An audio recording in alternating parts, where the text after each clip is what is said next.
Good afternoon. Welcome to our third session on human rights hotspots around the globe, looking at on this occasion at Russia. For those who are joining us on the internet, we remind you that questions can be sent at any time to email, simply emailing us at speaker@heritage.org. And for those in-house, we would ask you to check one last time that cell phones have been turned off as a courtesy as we prepare to begin. And hosting our program this afternoon is Dr. Kim Holmes. Dr. Holmes serves as a distinguished fellow in our Catherine and Shelby Cullum Davis Institute for International Studies. He previously served as Heritage's Vice President for Foreign and Defense Policy Studies and Director of the Davis Institute. He was a founding editor of the annual Index of Economic Freedom, which would become a signature Heritage publication. From 2002 to 2005, it was also his privilege to serve in the George W. Bush administration as Assistant Secretary of State for International Organization Affairs. His most recent book, Rebound: Getting America Back to Great, discusses uniting our domestic and foreign policy ideas into a compelling new vision for America's future. Please join me in welcoming Kim Holmes. Kim? Thank you, John. Good afternoon, everybody. I thank you for the intrepid few. I don't know if you've been to the other discussions that we've had on human rights, but I very much appreciate all of you coming here this afternoon to talk about Russia. It was over 20 years ago that I and others at the Heritage Foundation became deeply involved in the new Russia after the Soviet Union had collapsed. Our scholars, and I was among them, made numerous trips to Russia as advisors. We sponsored many conferences on human rights, economics, and also politics and democracy. And we even opened up a Moscow office. Now, looking back now after all that's happened, it's hard to imagine the optimism that we had at the time. We were at that time hopeful that Russia would somehow put to rest some of its historical demons. Alas, they have not. Perhaps we were overly naive to hope and expect that they would, but they haven't done so. The Russia that we face today, although not communist, is heading back down an old road of xenophobia and hostility to us and its neighbors. And nowhere is this new trend more noticeable than in the way President Putin and his regime treat human rights. There's a long list of setbacks in human rights. People are put on trial for trumped-up charges, for doing nothing more than opposing the regime. Protesters are arrested. Think tanks and human rights organizations are accused of spying for foreign governments. It's one of the reasons why a few years back we had to close down our Moscow office, because every year we were getting further and further intimidated by the government. Racism is not only tolerated, but in some cases even sanctioned by the government, and there are numerous reports of torture of defendants in custody of the police. Putin's authoritarian rule has, in fact, strangled democracy in Russia. Now, the question for us and for the world is, are these abuses an anomaly, rooted in the nature of the current regime and Putin's rule, or are they more deeply grounded in Russian culture, or is it both? Will they continue so long as Putin uses foreign aggression to cover up his abuses at home, or is there any hope whatsoever, either after Putin or his successor leaves the scene, that Russia could choose a different path on human rights? Because in many ways, human rights is like the famous canary in the mine. It tells you the nature of the regime, what they value, what they're willing to tolerate at home is often very much directed and directly related to what they do abroad. And so this issue of human rights, not only for Russia, but what we've been doing all day and will do tomorrow with respect to Cuba, is like a window into the heart of a regime. To help us answer these and other questions, we have with us today two of Washington's best experts in understanding human rights in Russia. The first to speak will be David Kramer. David is the Senior Director for Human Rights and Human Freedom at the McCain Institute. Before that, he was, for 4 years, the President of Freedom House, which is one of America's preeminent institutions measuring freedoms around the world. David has worked for the German Marshall Fund and for 8 years at the State Department, which included a stint as Assistant Secretary of State for Democracy, Human Rights, and Labor. Next will be Stephen Nix. Stephen is the Regional Program Director for Eurasia at the International Republican Institute. He oversees their IRI's programs in Belarus, Georgia, the Kyrgyz Republic, Russia, and Ukraine. He is a specialist in political party development, and previously he had worked for USAID. He also spent some time living in Ukraine, advising the parliament there on political reform. So I asked David to come up, and from now on, if you want to come up here, happy to do so. We can stay down there and talk as well. So please help me in welcoming David Kramer. Kim, thanks very much, and thanks to Heritage for putting this panel together, and also for bringing much-needed attention to the broader concerns of human rights around the world, where, unfortunately, I would say there has not been enough attention. And as we were discussing before coming in here, I would say, regrettably, that the Obama administration has not devoted enough attention and effort to promoting human rights and democracy around the world. But there's also been a decline of interest on the Republican side as well. And it certainly is my hope that with the election in 2016, whether Republican or Democrat, that we see a return to emphasizing the importance of human rights and democracy in the next administration.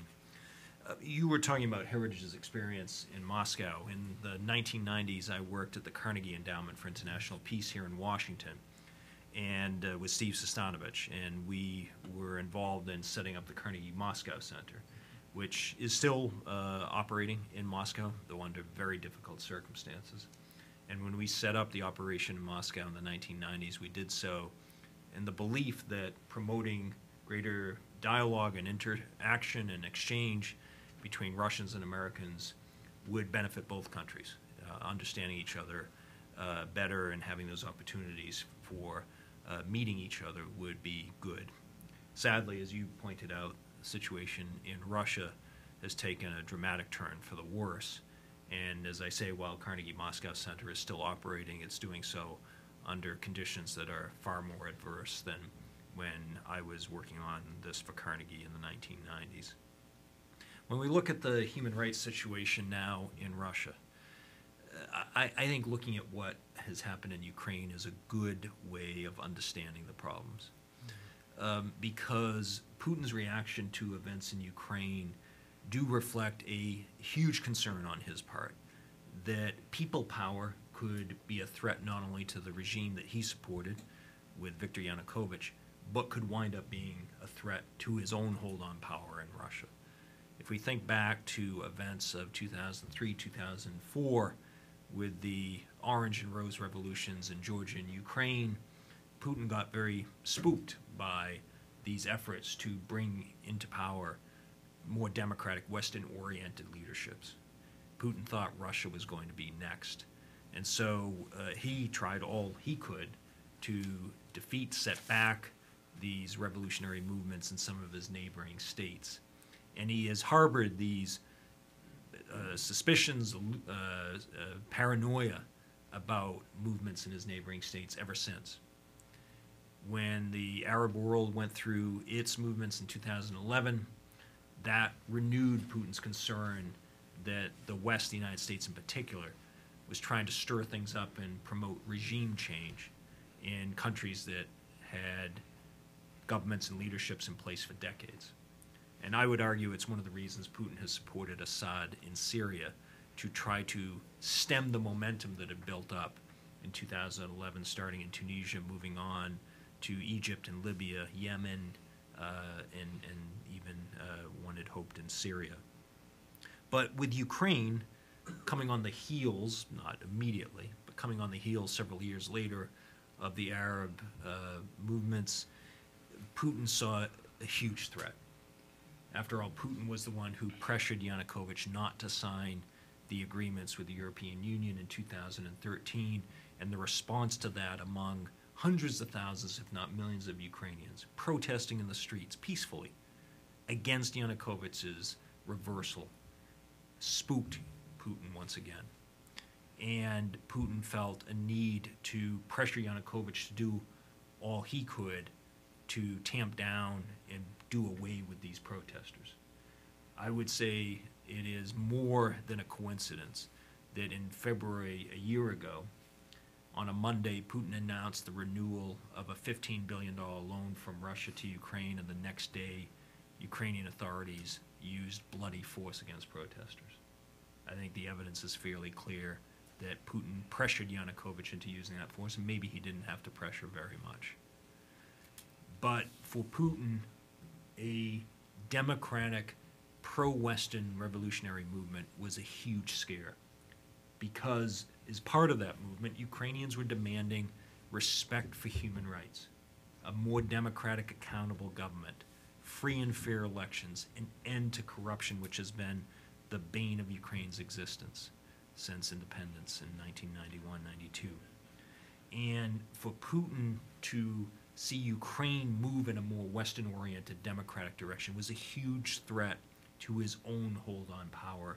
As he feared in 2003, 2004, he worried once again that the movement starting in Ukraine would move into Russia itself. And so when Yanukovych fled power, and it wasn't a coup, despite Foreign Minister Lavrov's comments yet again, I think just yesterday or today, calling it an unconstitutional coup, it wasn't a coup. Yanukovych fled power, and the parliament then voted him out. And an interim authority stepped in, as they had an obligation to do so, to fill a vacuum that Yanukovych left. Putin then reacted rather promptly, rather efficiently, in invading Crimea. And he did it under the pretext that he was there to defend Russians, ethnic Russians, and Russian speakers from the crackdown that the new interim authorities were imposing against that population, that segment of the population in Crimea. As we all know, there was no crackdown. There were no threats to Russians, Russian speakers in Crimea or anywhere else in Ukraine at the time. There was a rather unwise piece of legislation that the Rada passed that suggested or downgraded the role of the Russian language, but the acting president vetoed it. That was about the only action that was taken that could have been viewed as anti-Russian. I cite all this by way of saying that Putin fabricated the excuse, the justification for moving into Ukraine. And he did it to try to explain that he cared about Russians and Russian speakers in Ukraine, which, as we all know, is total nonsense, since Putin doesn't care about Russians, ethnic Russians, or Russian speakers in his own country, because we have seen the worst crackdown on human rights in Russia since his formal return to power in May of 2012, since the breakup of the Soviet Union.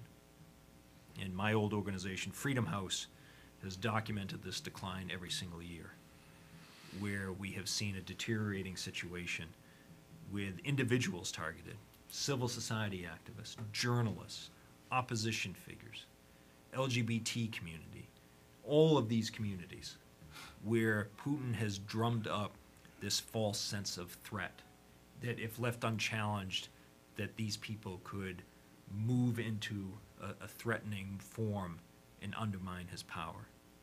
And so we see the Navalny case, NGOs being branded as foreign agents. And just in the past 24 hours, legislation that Russian lawmakers passed in the first reading that would prohibit activities of so-called undesirable foreign companies and organizations in Russia.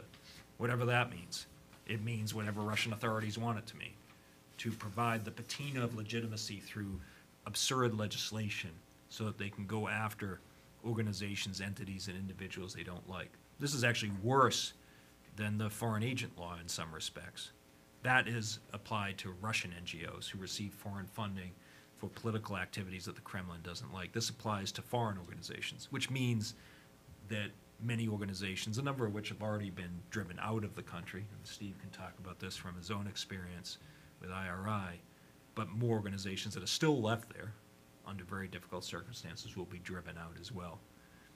And the system is becoming increasingly arbitrary.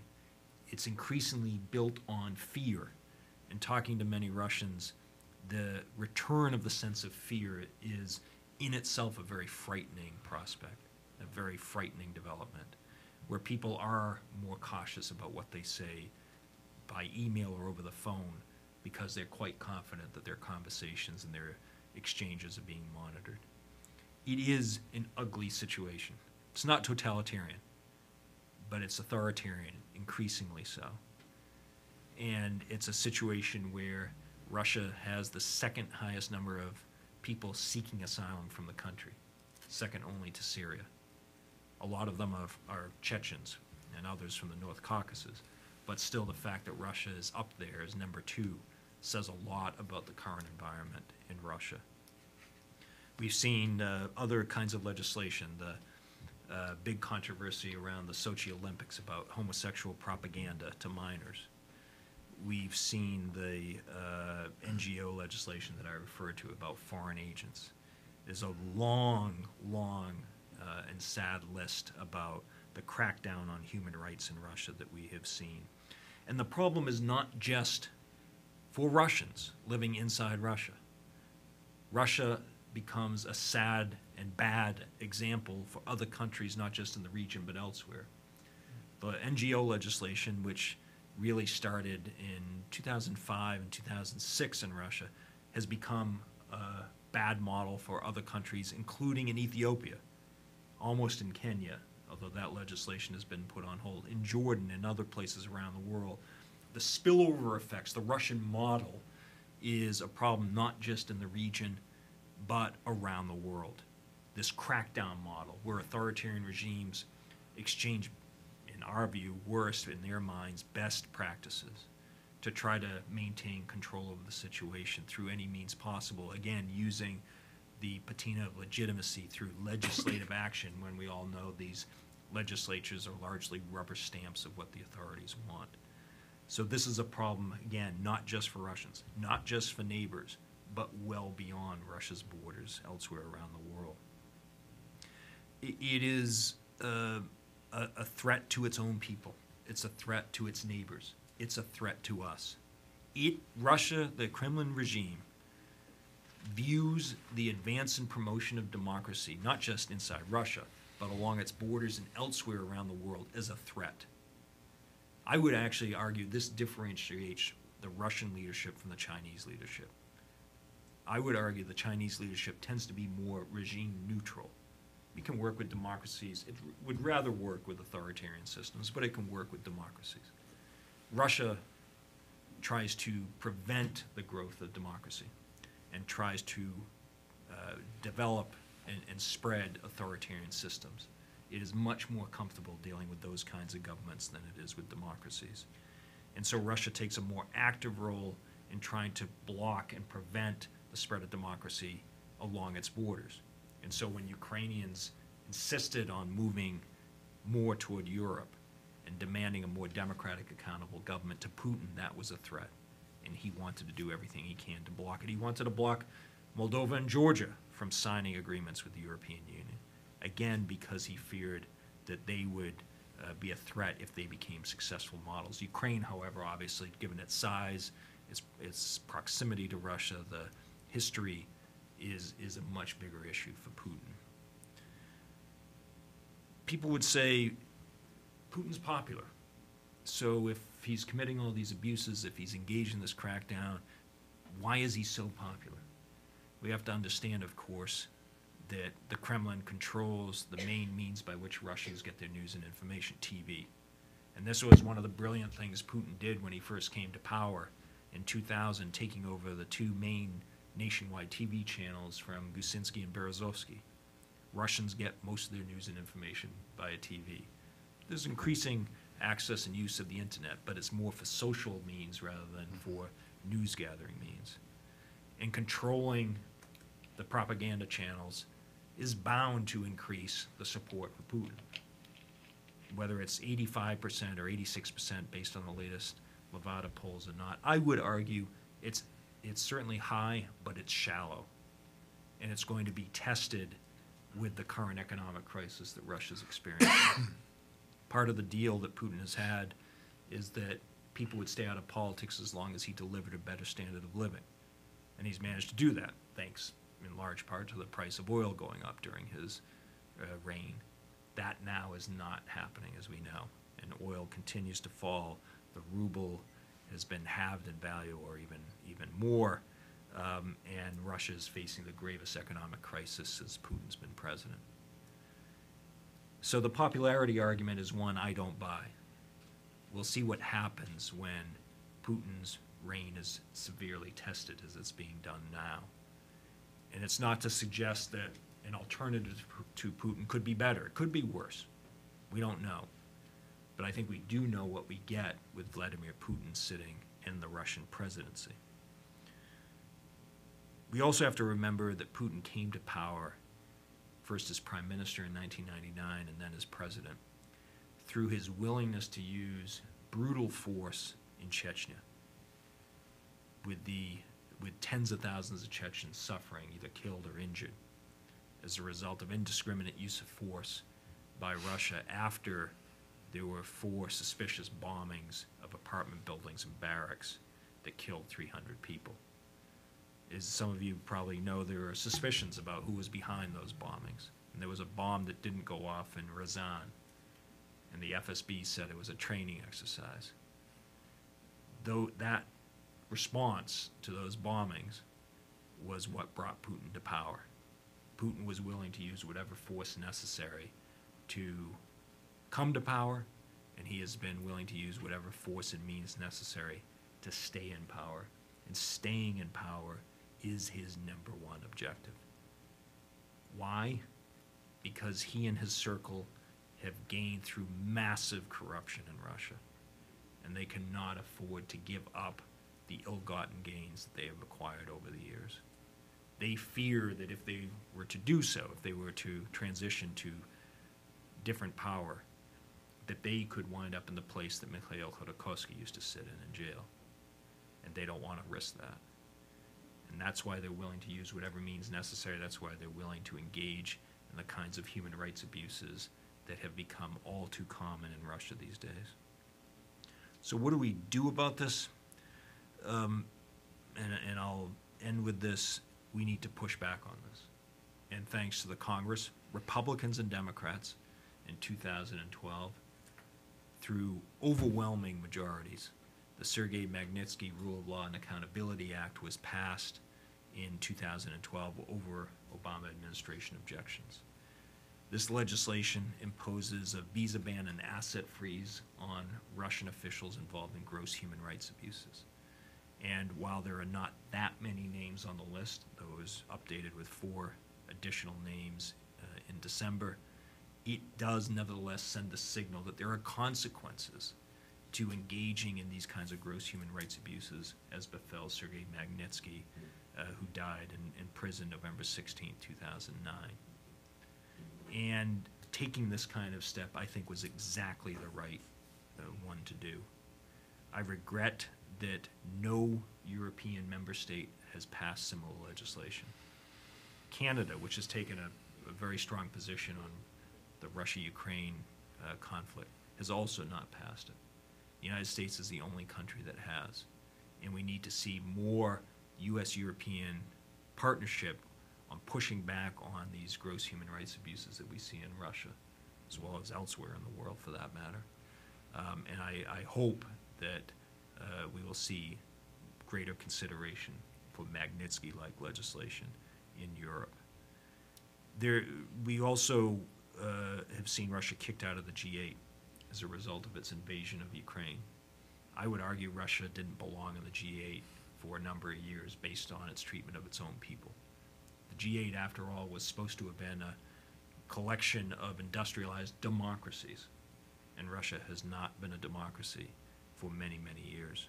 Council of Europe, we're not a member of it, but Council of Europe is an organization based on values. So is the Organization for Security and Cooperation in Europe, the third basket, the human dimension basket. I think there should be consideration for kicking Russia out of both organizations.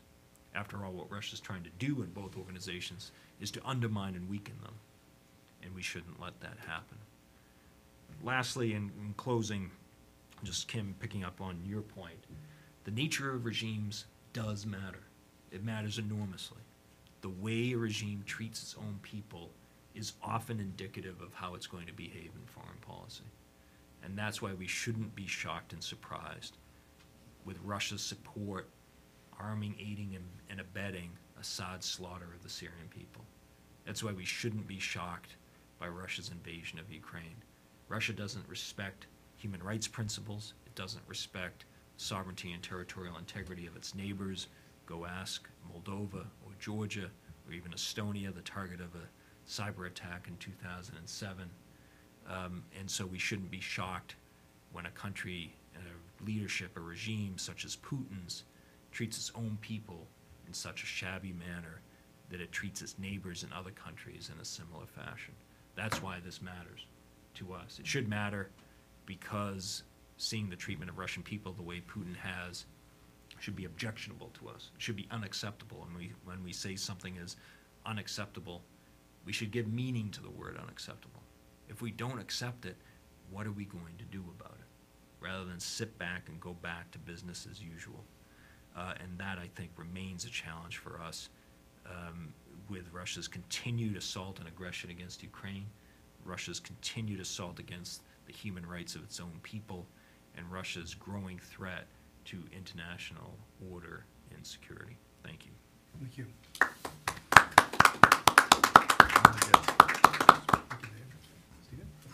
Well, first of all, thank you, Kim. Thank you for inviting me here today. Thank you for coming to hear us. You just heard an excellent introduction from David Kramer, who did a terrific job when he was at the State Department in helping implement what we consider to be a very strong foreign policy with regard to Russia.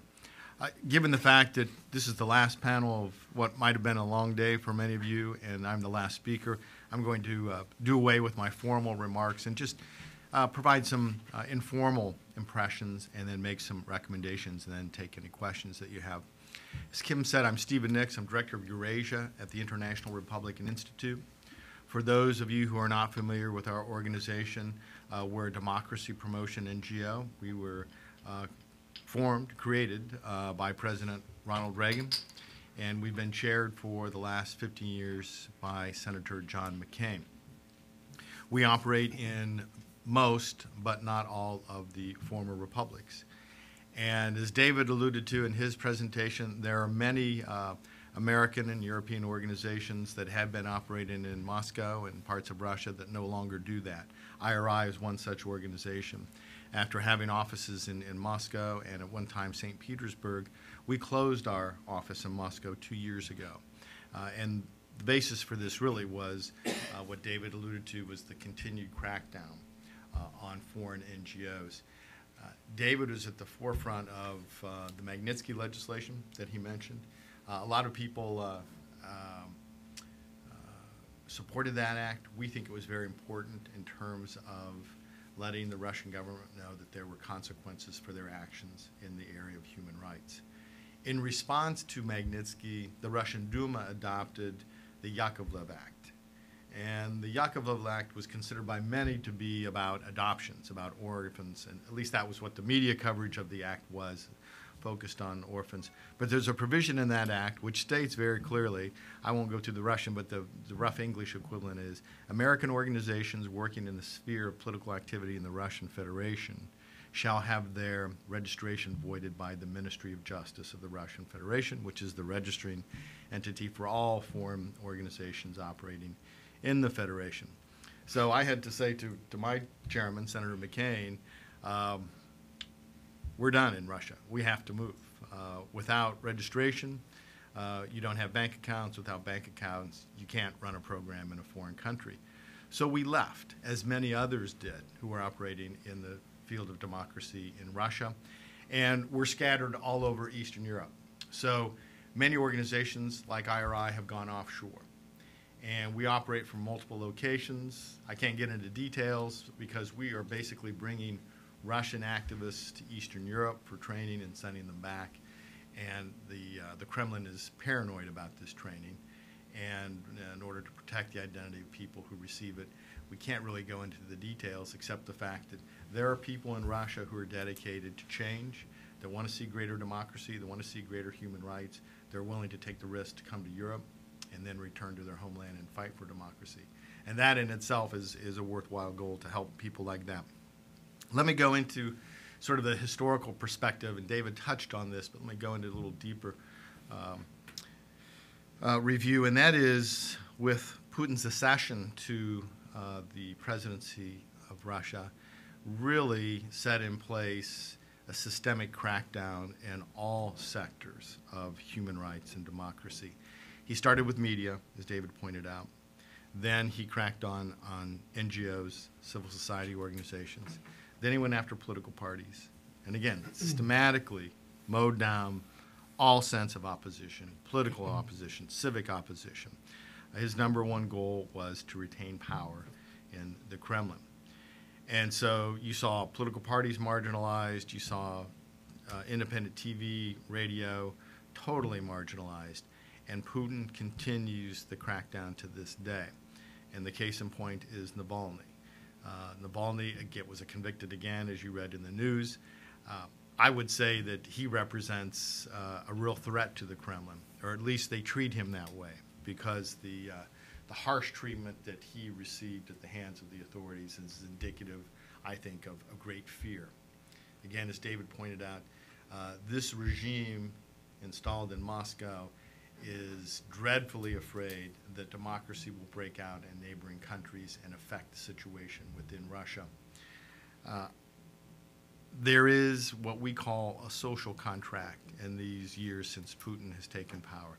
A social contract in which it states very specifically, I'll give you a certain level of prosperity, stabilnost is the Russian term, stability, in return for your waiver, in a legal sense, of some of your human rights. And so the Russian people witnessed this 12-year crackdown on civil society, on opposition political parties, on TV, on radio, without much opposition. They were content with the level of prosperity. The middle class was created and growing. People were making good salaries. They were able to travel. They were able to worship freely. That seemed to be enough. But as David pointed out, that contract is breaking down. It's breaking down primarily as a result of the failure of the Russian economy, which had been predicated on oil, gas, and other natural resources. While Russia was profiting, this system is workable. This contract is tenable. It's no longer tenable. As David said, the fall of the ruble, fall of the price of gas, coupled with the expense of the military buildup in Russia, is becoming untable, is creating a sense of instability. If you read a lot about the financial situation in in Russia, you'll hear President Putin's main line of defense is, we've got proven reserves, we'll ride this out. Russian people, you don't have to worry. If you read Anders Oslund, and David and I both do, Anders points out of the $450 billion in reserves that Putin is claiming that he has, half of those reserves are not liquid. They're in equity funds that he cannot access. So if what Anders is saying is true, and I happen to believe most everything that Anders does right, those reserves are very limited. And the predictions by Oslund and others is that they may last a year, 2 at most. So there'll come a time when Russia, if this trends out, will have to ask foreign institutions for loans, for capital. I don't think you can discuss the human rights situation in Russia without discussing the situation in Ukraine. It's important for a number of reasons. First of all, with the annexation of Crimea and the invasion of eastern Ukraine, Putin basically stated to the world, I no longer recognize the post-World War II order. We don't recognize these fixed borders. We don't recognize the order as we know it since the end of that war. And to the point that Russia thought that it could be successful, I think Putin completely miscalculated. Crimea was easy. He thought eastern Ukraine would be just as easy. He really thought that there was a groundswell of local support for Russian intervention, Russian assistance. In the aftermath of the Maidan and the departure of Yanukovych, we were doing a lot of polling in Ukraine. And part of it was to help Ukrainian political parties prepare for first presidential elections and then ultimately parliamentary elections. But a lot of it was done to refute the Kremlin line, which was there was a lot of support in eastern Ukraine for the invasion of the East. There was support for, even among Ukrainians, about the annexation of Crimea. that people felt that they needed protection from the Russian army if they were a Russian speaker, because that's one of the key statements that Putin made in his famous March address, is that he asserted the right on behalf of the Russian government to intervene anywhere in the world, not to protect Russian citizens or even ethnic Russians, but Russian speakers. And there are Russian speakers everywhere, including 3 Article 5 NATO countries in the Baltics. So to go back to the Ukrainian context, our data showed overwhelmingly that Ukrainians, even in the East, opposed any Russian intervention. 80–90% of the people said, and even the vast majority of Russian speakers in eastern Ukraine were against any Russian military intervention. So Putin miscalculated. You can see the results of the invasion. There hasn't been strong public support for Russian intervention, for the separatist movement. The polling data also shows the vast majority of Ukrainians want to see a single, unified, sovereign Ukraine. They do not want a Russian enclave. They do not want a federated Ukraine. They want a whole, integral, sovereign Ukraine. So that miscalculation, again, the expenses of supporting Crimea, which are vast, the expense of the military maintenance in eastern Ukraine is draining the Russian treasury, adding additional pressure. As David pointed out, because there was a lack of leadership on Russia, Congress has stepped in, has done some tremendous things. At the top of the list is adoption in the last session with bipartisan support of the Ukraine Freedom Support Act. Does a couple very, very important things. Number one, extensive military assistance to the Ukrainian Armed Forces, which they badly need. Number two, extensive financial assistance to the government of Ukraine. But three, and very importantly, broad sectoral sanctions against the Russian Federation, including the oil and gas industry. So that act was adopted unanimously in committee and on the floor of the Senate, and was adopted in the House. But as you all know, it only authorizes the President of the United States to undertake these things. So it's up to the President of the United States to arm Ukraine. And he hasn't done so yet. There's no indication he is considering it. So my hope is that the House and the Senate will place pressure on this administration to act, arm Ukraine, give Ukraine a chance to defend itself against foreign aggression, and then help it financially. So that's something the United States can do very clearly. Again, we're in a situation where Europeans are talking a lot about Ukraine. They followed us on sanctions, but there's no clear leadership on the Ukrainian issue, Mrs. Merkel being the exception. Again, the Europeans are looking to us to lead, and they don't see the leadership from the executive branch. So my hope is that Congress will continue to play a pivotal role here, push the executive branch to act in Ukraine, because if they do, that will have the effect of pushing Russia back, and I think that will have an effect on the way Russia treats its own citizens. Because this, as David pointed out, this paranoia that anybody who has freedom, who has the right to associate, free press, poses a direct threat to this regime. And I think it's a matter of time before the contract completely implodes and you'll have a transfer of power in Russia. Hopefully it will be a positive change and a change for the better, but I think that's where you're headed in the long term. Thank you. Thank you very much, Stephen. Thank you, David. Those were excellent presentations. I have a couple of questions I want to ask. I'll just ask one to start things off before we go to the audience.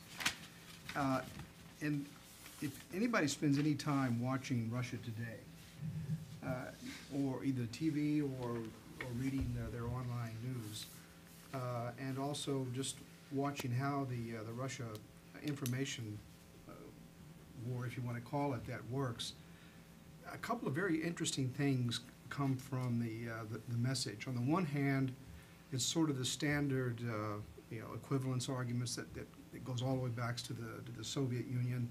You know, we did Chechnya, you did Iraq, you did Abu Ghraib, we do this. You know, this kind of thing is very prominent. But at the same time, though, which a lot of people on the American political left kind of pick up, but at the same time, particularly in Europe, but also here, they're making arguments that are appealing to the right as well, particularly with Putin's position that he's defending Orthodox Christianity, that the West is decadent.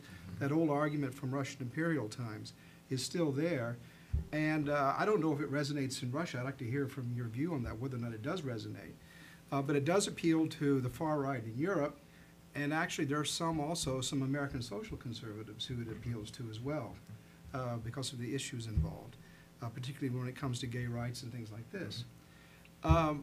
What I'm really interested in, is there any kind of ideological content to the conflict that we as Americans have with Russia now? Or is it just geopolitics, sphere of influence? Is there anything, I mean, I know that there is content to it, but is it important and does it matter, is really what I would like to hear you comment on. Sure. I don't think there is much, I don't think there's a lot of commitment to an alternative ideology. On the part of the Russians? On the part of Okay. Putin and the Kremlin. Yeah. There is an ultranationalist movement in Russia, which is ugly. Putin likes to tap into it. Alexander Dugin is sort of the main representative of this strand. But just as Putin stirred up the Nashi movement, the youth movement, that kind of spun out of control and led to problems with Russian citizens who happen to be from the North Caucasus, i.e. Muslim or just look different. That playing with those movements can be playing with fire on Putin's part. And he runs the risk that he creates these movements and gives momentum to them, and then they take on a life of their own. There are ultranationalists in Russia who think Putin has completely dropped the ball on Ukraine, that he has not done what he should have done in essentially taking over the Novorossiya, the Donbass area of Ukraine. And so one can make an argument that there is pressure on Putin coming from the right in Russia. And by right in Russia, it's not the right here. It's an ugly ultranationalist right that we're talking about. But Putin, in my view, will go to whatever works in order to drum up support, increase popularity. And so he's not beholden to any ideology. His ideology is staying in power. That's the number 1, 2, and 3 things that he believes most firmly in. But that said, he and the Kremlin and the Kremlin propaganda machine have been fairly effective at creating this impression that there is an alternative. Russia represents, as you said, the traditional values compared to the decadent Western values. The West is often described as gay rights, gay marriage, all of these things, and Putin is saying we stand for the traditional values. I think people in this country who buy into that have no idea what they're talking about on Russia. People who have said Putin shows strong leadership, I wouldn't want someone like that running this country. So I think that this support for Putin or belief or confidence in him is utterly misplaced. Putin is a nasty authoritarian leader who will do whatever it takes to stay in power.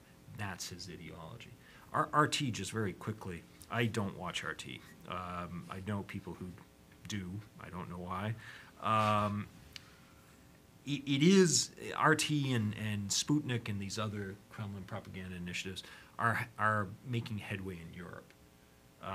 The fact that Marie Le Pen's party can take, was it $10 million from Russia and not only not feel ashamed but feel proud of it and not pay any political price is mind-boggling to me. kind of nationalist party is that that relies on Russian money? RT here in this country, I would say, is not as successful, despite the fact that, you know, I live in Foggy Bottom area, the posters for RT that are trashing the United States, and it's about us. It's not about Russia. It's a misnomer to say it's Russia today, or that's what it used to be, Russia today. It's about the United States, and and it's sophisticated, it's subtle, but it's definitely there. It's anti-American, and why people would go on RT is also a mystery to me. I don't get asked anymore. I used to occasionally be asked to go on and be interviewed on RT, and I would absolutely refuse. I don't understand why anyone would go on RT and play into this propaganda effort of the Kremlin. The reason I say it, I don't think it's working, is the views in the United States toward Putin and Russia these days are very negative. So it's not making much in the way of inroads with the American people. It's certainly not making progress with the Congress. As we saw in 2012 with passage of Magnitsky legislation, 92-4 in the Senate. As we saw, as Steve mentioned, about the Ukraine Freedom Support Act, unanimous support for that. The Congress isn't falling for it. I don't think the American people are falling for it. We shouldn't be complacent about it, but where we should be particularly worried is in Europe, where I think it is making inroads. Real quickly to that point, Kim, it's very clear that a big part of Putin's propaganda strategy is to glorify the sense of Russian nationalism. So they're carving out this niche where we are not Asian, we're not European, we're a separate culture. We are Russian, first and foremost. We are Russian. It's very clear, and it's evident in all of their propaganda directed towards their people, this sense of renewed pride and nationalism, Russian pride, military might, military strength. But in doing so, Putin runs the risk of alienating those who are not ethnic Russian, who do not worship at the Russian Orthodox Church. And I'm talking about the North Caucasus, I'm talking about places like Buryatia, Tatarstan, Kazan. And so when he glorifies this sense of self-worth being attached to Russian nationalism, I think he runs the risk of alienating substantial portions of the populations that reside within the Russian Federation. It's a dangerous game that he's playing. Thank you. All right. We have a gentleman there with a microphone. If you'd like to ask a question, just raise your hand. We'll bring the microphone to you. And if you could identify yourself before you ask, appreciate it. Over there. Adam Brickley with the Heritage Foundation. Quick question. When a lot of people talk about what's going on inside Russia, it often sounds like they're talking about what's going on in Moscow and St. Petersburg, when Russia is, if nothing, if not a very large country in terms of landmass. And I've heard speakers here address things like, you know, rising sentiments of sort of small upticks in things like Siberian ethnic identification, and the fact that Russian government policy and even caring about people tends to decrease the farther away you get from Moscow. So I was wondering if you'd comment on the role of different regions in Russia and maybe the situation, whether it regards human rights or politics, in those parts of Russia that aren't Moscow and St. Petersburg. Yeah, thank you. That's a very thoughtful question. Again, going back to what I said earlier, there are wide differences, in my view, in public opinion. We had done quite a bit of survey research in Russia while we were still resident there. We don't have any available survey research now. But back when we did, there were differences in perceptions of a lot of different issues depending on the geographic regions. And I'm talking about places like Vladivostok in the Far East, Khabarovsk up in along the Chinese border, and obviously the North Caucasus. Different viewpoints, wide variety of issues, and I would say that those are probably regions that are going to suffer more economically from the current conditions and the price of oil and the devaluation of the ruble than Moscow and St. Petersburg. So as bad as we're hearing things are, because we all have friends and contacts in those major cities, I would guess that things are much worse in these other locales. Again, not having an office present makes it difficult, you know, to support this with some facts. But My guess would be that these far out regions are probably a lot more discontent with this social contract now than they were. And believe me, when an apple costs $5 in a place like Yekaterinburg, then those people are also going to want to end the social contract that they have with the president of Russia. As you said with your question, which I thought was very well put, it's the size of the country which is one of the reasons I would argue it is not a totalitarian system. Putin does not have total control over the country. He has control over parts of it. But even in Moscow, support for Putin is among the lowest in the country. It has been in various elections and in opinion surveys. It's just an enormous country. I can't remember now if it's 11 or It used to 10, be 11 time zones, 10 but time Medvedev zones. changed it to 8. Right. But you can imagine 11 time zones. Still, it's a big country. And there's a huge expanse in the east. And particular with the comparisons between the number of Chinese on the Russian-Chinese border and the number of Russians east of the Urals, the numbers are completely in favor of the Chinese. I would be worried about China, not the United States or NATO enlargement if I were Putin. Steve mentioned developments in the Far East. I think it was about 5 years ago, there were protests, I think it was in Vladivostok, cars with the import duties on cars, and they had to send security forces from Moscow to deal with it because they didn't have confidence that the local authorities would be able to put down the protests. Protests in Moscow in 2011, 2012, they brought up forces from Chechnya to help deal with them. So there isn't a lot of confidence in the local security forces to deal with protests that might break out or that have broken out. They import security forces from elsewhere. Speaking of Chechnya in the North Caucasus, if Kadyrov were not in charge of Chechnya, Chechnya would be probably in revolt. They just had a huge protest the other day about the situation in France. Kadyrov operates even more brutally and thuggishly than Putin does. And that's the only way they've managed to keep the lid on things there. Dagestan is a mess, even more so than Chechnya. And the North Caucasus is the one area where Russia's had an increase in births rather than or an increase in population. The rest of the country hasn't. So the Muslim population in Russia is growing, whereas the rest of the population is either stagnated or declined. Russia is largely a ethnic Russian population, but they also have a lot of immigrants, particularly from Central Asia, but even from Moldova and other places. And the treatment and attitude toward migrant workers is pretty appalling. And we've seen cases of workers being killed or fights breaking out that lead to all sorts of problems. Again, this is where Putin plays on the ultranationalism that can spin out of control, where he demonizes people who are different. And then segments of the population go after those different segments of the population, and it leads to some serious violence that he may not be able to control.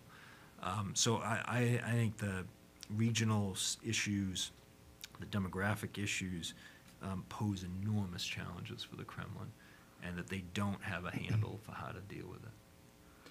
I think the one thing that I would add is that that's all true, and it is an enormous problem. But I think the thing that probably keeps Putin and his people up at night is if you have a combination of instability or disintegration in Siberia or somewhere else, and somehow that links up with an opposition in Moscow, that would be the ultimate nightmare for them, because the Russian tradition, even going back to the Bolshevik Revolution, and even in the collapse of the Soviet Union, it still happens in Moscow or in St. Petersburg, because that's where the power center is.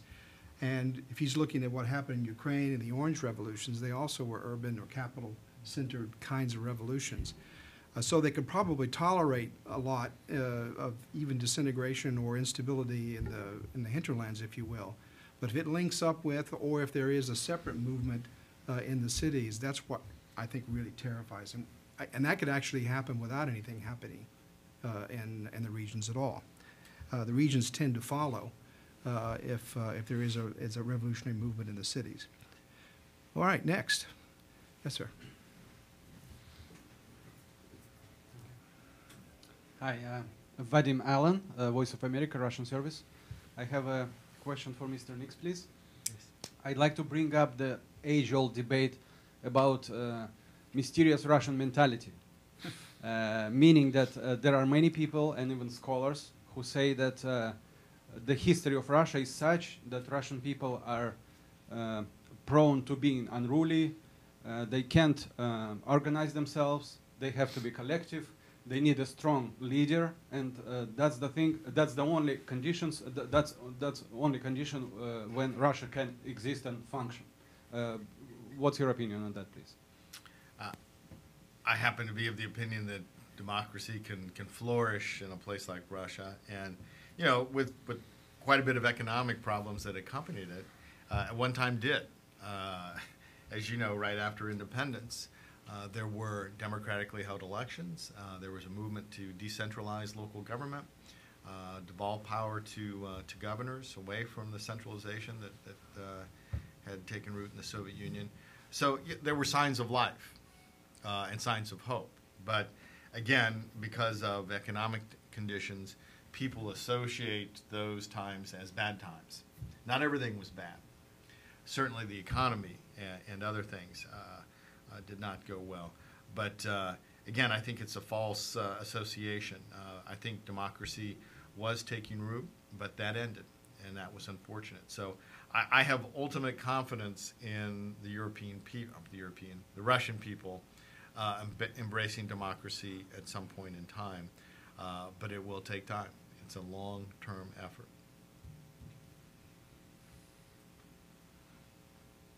Sandra Ovchinnikova with International Bar Association. I wanted to ask a bit about the region and in particular about Belarus, as relevant as events in Ukraine and in Russia are to the country. It kind of seems that there is any response from Belarus. I just wanted to ask if you think the relationship between Lukashenko and Putin will somehow go for better, for worse, or is there any chance of upspringing in the Belarus in general as a country? Well, Belarus has presidential election this year. And if it's anything like the past elections, it won't lead to any change. Lukashenko had been called the last dictator in Europe. I actually now think President Aliyev in Azerbaijan is competing for that title. But that said, Putin and Lukashenko have a history of just hating each other. I think the problem for the Kremlin has been they haven't figured out whom they'd rather have in Minsk in power. Otherwise, they would have done it already, or at least tried to do it. But more recently, Lukashenko has taken some interesting positions, and I am no fan of his, let me be clear. I was involved in putting sanctions on his regime from 2006 to 2008 when I was at the State Department. But he, along with Nazarbayev from Kazakhstan, visited Ukraine in December in a demonstration of support for Ukraine. I think the invasion by Russia of Ukraine has really spooked Lukashenko. He worries about the possibility that he might be next somehow. And yet Lukashenko has not done what the West has asked him to do, which is to release all political prisoners. There have been a fair number of releases. I think the political prisoner number is down to about 5 or 6. But none of the political prisoners has been rehabilitated. And that was one of the central conditions that the EU and US had put forward in order to try to return to normalized relations, or at least a return of the US ambassador to Belarus, who was kicked out in 2008, is the full rehabilitation of political prisoners after their release. The election will be another marker on how Belarus is doing. I have very low expectations of what will happen there. Lukashenko, like Putin, doesn't want to lose control, wants to stay in power, and will do pretty much anything he has to stay in power. I think his bigger threat is from Putin, less so, unfortunately, from the Belarusian people, who have just been tamped down by Lukashenko and his regime. The opposition, civil society, thrown in jail at the drop of a hat or clapping hands, whatever absurd charges they come up with. But there are some really brave people in that country. And, you know, I was at Freedom House and IRI, Steve and his colleagues have done terrific work supporting civil society and political parties and others. It's an incredibly challenging environment, though, as you know. So I wish I could say I'm optimistic that there's going to be some major positive change in Belarus. I don't see it happening this year, however. Yeah, I would have to agree. We are preparing for an election. We don't have high hopes. As you know, early voting is very prevalent in Belarus, and so the election is basically over at the conclusion of early voting in Belarus, because there's no supervision of the vote. As you know, people go in. No one has any idea what ballots are counted and which ones are not, or how many are manufactured. Yes, as David points out, Lukashenko has benefited from being the host to the Minsk peace talks. You can see in some national polls that his favorable and unfavorable has risen among his own constituents. We do polling in Belarus. We're about to do a poll. We'll see if that's the case. I wouldn't be surprised if it is. But yes, he's very, very leery now about the Ukrainian invasion. And let's face it, Lukashenko knows that the customs union without Ukraine is not going to benefit Belarus very much at all. It's not to their advantage to be in a union with Kyrgyzstan, Kazakhstan, and the Russian Federation. So, you know, there are a lot of differences now. As David points out, that the two of them don't like each other at all. If the Russians could impose their will in Belarus, they would, and there would be someone else in power. I agree with that totally. Again, Belarus is a place where you didn't see at least the initial progression of democracy like you saw in Russia. I guess early on there was, but quickly snuffed out when Lukashenko came into power. So again, like Russia, Belarus is going to be a long-term case in terms of trying to democratize and make it eligible someday for European Union membership. Just add one thing. Taking in a slightly broader perspective, what Putin has been doing for the past year plus is alienating all of his neighbors, including questioning Kazakhstan's history and independence, which really bugged Nazarbayev. Nazarbayev, as I mentioned, went with, around the same time as Lukashenko, to visit Kiev. I think the Eurasian Economic Union is going to suffer the same fate as the Commonwealth of Independent States and other regional initiatives that are Kremlin-sponsored, which is to say it's never going to really get off the ground in a serious way. Those in the West who have argued that the EU should essentially recognize the Eurasian Economic Union as the equivalent of the EU, I think are uttering nonsense. People join or want to join the EU and NATO because they view it's in their interest and they want to do so. Countries join the Eurasian Economic Union because Russia doesn't leave them any choice. One is a pressured organization, one is or the other two organizations you join because you want to, you aspire to. And so those in the West who want to lend legitimacy to the Eurasian Economic Union, I think, are arguing exactly the wrong thing. You look at relations with Moldova. It was a close election, but Moldova came out with, or still with, a government that is pro-European despite Russian efforts there, and a communist party that unfortunately still is active there. You look at Armenia, which is having questions about joining the Eurasian Economic Union.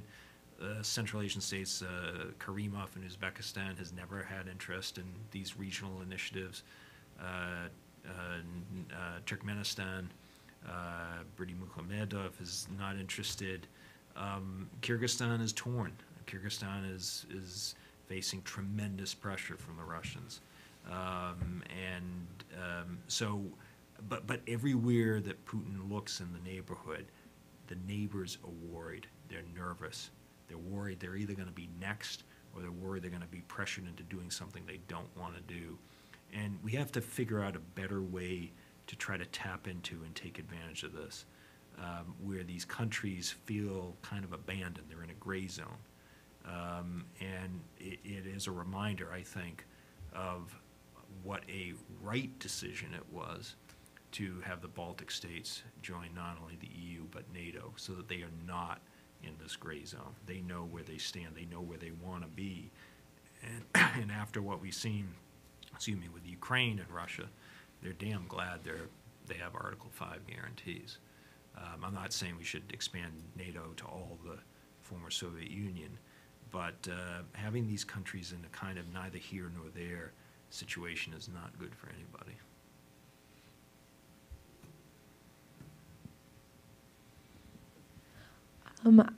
My name's Rachel. I'm from Heritage, but I was wondering if you could talk a little bit about how Russia tackles the problem of radical Islam inside the country, and how, or if that influences their foreign policy.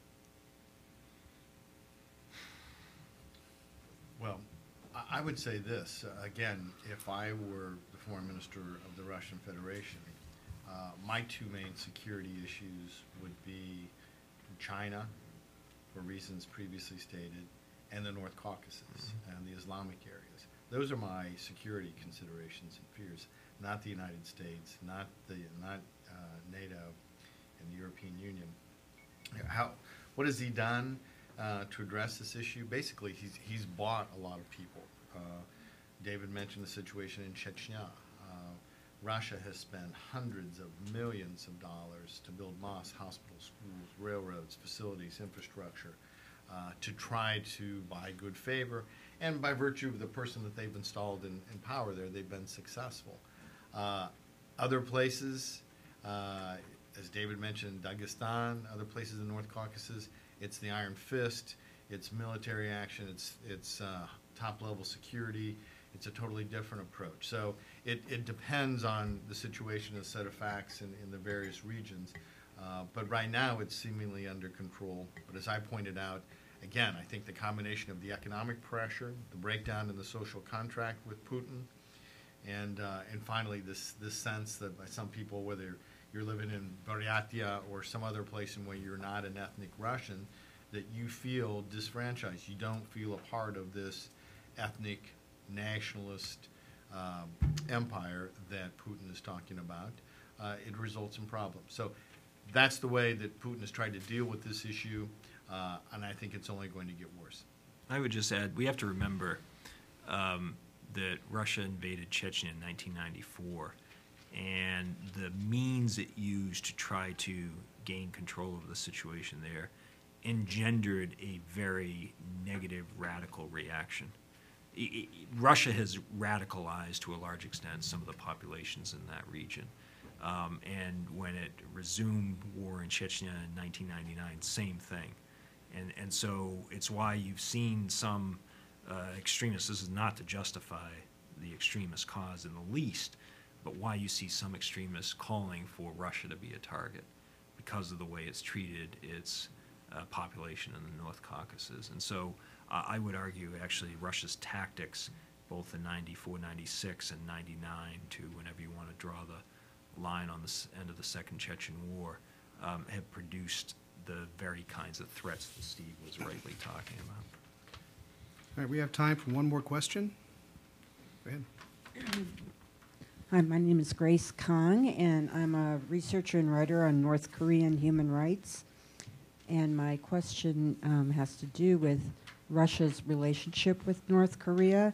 It appears to have been increasing in terms of contact between the two.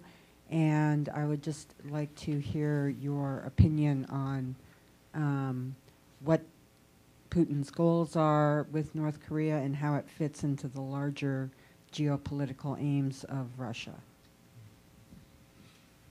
I would just say simply this. I mean, Russia feels increasingly isolated, and they should. The United States and the European Union have imposed sanctions on Russia. So this increased sense of isolation. They can't really trade. They can't seek finance in Europe, the United States. They're looking for friends. They're looking for partners, whether that's trading partners. They're looking for places to export their goods. They're talking to a lot of countries that are not aligned, and that leads to reaching out to places like North Korea, which could be a market for Russian military weapons. Well, it is, and could be an increasing market, and others. I think Putin is looking for friends, for support wherever he can get it. So I think you'll see him attempt to bolster trade ties and other ties with places like North Korea. Putin has invited Kim Jong-un to the May anniversary events connected with World War II. He's apparently accepted. If that's who Putin wants to stand with in Red Square, I think that says a lot about the company Putin keeps. I also think Russia is not in a position to compete with China on North Korea.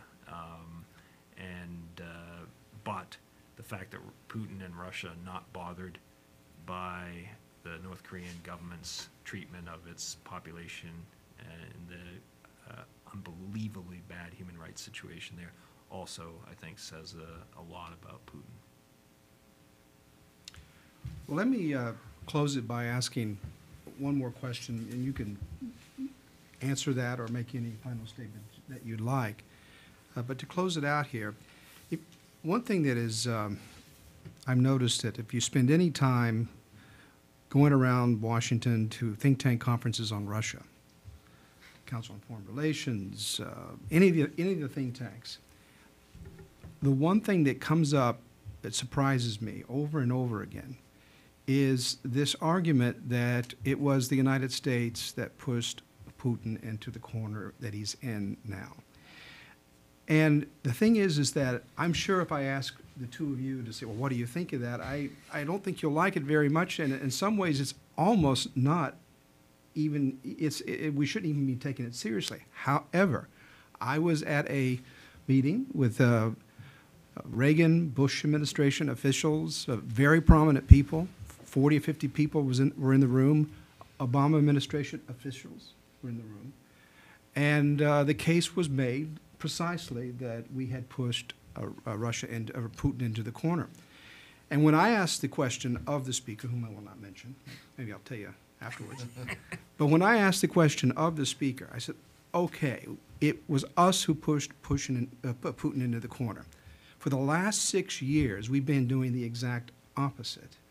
And I know that that was pretty much the underlying strategy and assumption of the Obama administration and the whole reset policy, and they were going to undo that and unwind that, and everything would be okay. And now guess what we've got? We've got a return to the Cold War. That's what we got for it. But still, I asked this very prominent person, you know, we've been doing what you suggested to do for 6 years, and it's gotten worse. How do you explain that? How do you explain that? And the answer I got was one word, which the two of you will probably really jump out of your seats. Magnitsky. Magnitsky. In other words, we Americans, we harp on human rights, we harp on democracy, the very things that you said that really scares you-know-what out of Putin because he's afraid that it actually goes to his own regime back at home. This particular realist, in his view of the world, was saying, if we just kept our mouths shut about Magnitsky, everything would have been okay. I don't believe that for a moment. Right. But nonetheless, I bring it up because there are a lot of very serious people who believe this, including people in the State Department and, frankly, including many in the National Security Council staff. Would you like to comment on that? As you said, Kim, it's hard to know where to begin It's in true. responding Yeah. because it's such utter nonsense. You've had an Obama administration with a reset policy that did everything it could to have good relations with Russia. Putin returns to the presidency and everything goes south. You had the Bush administration, in which you and I served. Sure, I think. President Bush understood the problems in Russia, the human rights abuses. I'm sorry to say, we didn't do much about them. The Bush administration, and I think Steve has heard me go on this rant before, the Bush administration was accused of taking a and this is a quote, patronizing, finger-wagging, lecturing approach toward Russia. And my response to that is, I wish we had. Yeah, I don't I remember wish doing it were that. true. I would be prouder of that than of the For accusation. 2008, after they invaded Georgia, we said a few words, but before that, there was nothing. Exactly. In fact, as you'll recall, in April 2008, right after the Bucharest summit, George Bush decided to go to Sochi to try to salvage a relationship with Putin and with Russia. And if you hold up the memorandum or the public statement that Bush and Medvedev signed in April 2008, Putin signed, and compare it to the Obama-Medvedev statement a year later in London, April 2009, it's almost identical. The point of that is the U.S. has tried for years to have a working relationship with Russia, develop some sort of partnership. And the problem is not in this city. The problem sure as hell is not Magnitsky legislation. The problem is in the Kremlin. And Magnitsky, the point on Magnitsky, I thought you were going to say NATO. Well, he said NATO too, but when I asked him the question about the last 6 years, because the NATO was already there before it, Right. so he was blaming the previous administration, including the Clinton administration. So, but Magnitsky was what happened in the last 6 years. So just two quick points on that, and then I'll let Steve go. On NATO, I mean, the fact is we all know, NATO enlargement has provided Russia with the most secure, stable borders it has. Russia, in fact, has nothing to worry about to its west. And yet, both in the 2010 military doctrine and the military doctrine that was released last month, NATO enlargement is cited as the greatest greatest danger to Russia. Just total nonsense. On Magnitsky, Russia could have taken care of this problem by seeking justice for Magnitsky's murder. It was as easy as that. And they showed not only no interest in doing so, they dared us to pass this legislation. I remember Ambassador Kislak in the summer of 2012 threatening the damage this would do to U.S.-Russia relations if we passed it. All they had to do was show progress on the Magnitsky case. And the legislation, I bet you, would not have passed. But because we finally, and we, I mean mostly the Congress, it was not the administration, because we finally put our foot down and said enough is enough, we have to take a firm position. If there's not going to be justice in Russia for these kinds of gross abuses, then at least we're going to deny them the privilege, and it's a privilege, as you know, not a right to come to the United States. And we're going to seize their assets if they're here, in the absence of justice in Russia. And moreover, by 2012, the reset was over. It was over after New START was signed and passed, and it was over probably even before it started, but it was certainly over when Putin came back to power as the president in May of 2012. Those who point that, it's not to say that U.S. policy has been perfect, it hasn't, but the fault is not here, it's in Moscow. Two quick points, and then I know that people are anxious to go home. First of all, I would just say, Kim, that the comments of the unnamed speaker that you allude to, I feel represents the same twisted logic that you see in the comments of Sergei Lavrov, the foreign minister of Russia, when he goes on the record and demands that the Ukrainian authorities recognize the human rights of Ukrainians living in eastern Ukraine. At the same time, when a Russian citizen has absolutely no human rights, cannot even hold a sign on Red Square without being arrested and fined. I mean, it's that same twisted logic that to blame others for the mistakes that you've made.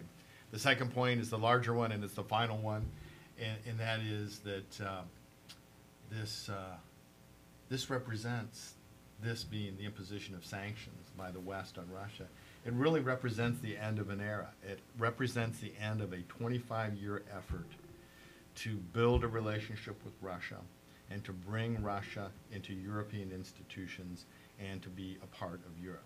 It really does. The imposition of sanctions, that's not something that you do to a friend, to an ally, someone that you want to work with and cooperate. You really impose sanctions on enemies.